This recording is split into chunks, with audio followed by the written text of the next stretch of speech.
Quel antagoniste a le plus de raisons de devenir antagoniste médio? On voit ça ensemble dans cette vidéo. Bon, on a du Eren Yeager, du Dracula, du Pain, du Light, on a du Rabbit, du Dabi, du Meruem, du Lelouch, ainsi que du Ghetto, les frères. Bon, pour dernier, je pense que je vais mettre Meruem, non pas qu'il soit mauvais ou quoi que ce soit, c'est juste en fait que sa condition de base fait en sorte que c'est le prédateur de l'être humain, tu vois. Donc c'est plus une nécessité pour lui d'être méchant de base, alors qu'il n'est pas méchant, entendons-nous, contrairement aux autres, tu vois. Donc en fait, pour moi, il est un peu hors catégorie vu qu'il est né comme ça, tu vois. C'est pas, il n'est pas devenu, il est né comme ça. Ensuite de ça, je vais mettre Rabbit et Dabi, donc simple affaire de vengeance en réalité.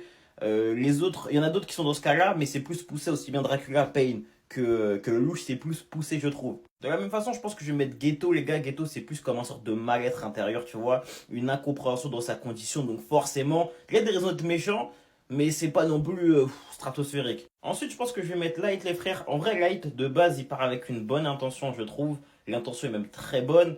Malheureusement, il s'est perdu dans son combat, mais il a réussi à créer un monde, entre guillemets, avec moins de criminalité. Donc, en soi, Light, la raison, elle est pas folle de fou de base, mais vu que la réussite, elle est là, on valide. Ensuite de ça, je vais mettre Dracula, les frères. Alors, Dracula, c'est un peu un cas comme Rabbit et Dabi, c'est de la vengeance.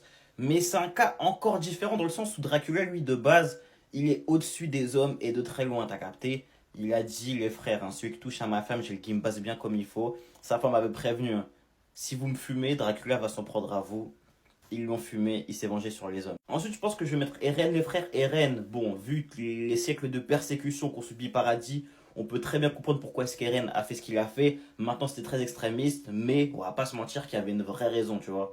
Idem pour Pain, les frères, c'est à cause du cycle des guerres, on le sait. Les guerres se répétaient encore et encore. Eux, ils sont nés dans les guerres, et leurs parents sont morts pendant la guerre, tu vois. Ils sont élevés pendant la guerre. Donc évidemment que créer un monde de paix après ce qu'ils ont subi, c'est tout à fait normal. Pour moi, c'est entièrement justifié. Et évidemment, en première position, pour moi, c'est le louche, les frères. Alors, il y a des intentions personnelles et pas que. De base, de façon personnelle, il veut se venger de Britannia, t'as capté? Voilà, c'est un fait. Mais de l'autre côté, il a pour but justement d'éradiquer l'Empire de Britannia, qui colonise énormément de pays, qui réduit limite des peuples. Je vais pas dire à l'esclavage, mais à une condition de bétail, tu vois. Vraiment, le louche a mis fin à l'oppression de Britannia, et ce, partout dans le monde. Quoi qu'on puisse en dire, il s'est levé en tant que martyr à la toute fin et a réussi à mettre fin à tout ce cycle. Donc pour moi, c'est lui qui a les meilleures raisons d'être méchant parce qu'il a vécu ça. Il est très bien placé pour savoir à quel point Britannia est maléfique et en plus de ça, bah, il a libéré des peuples.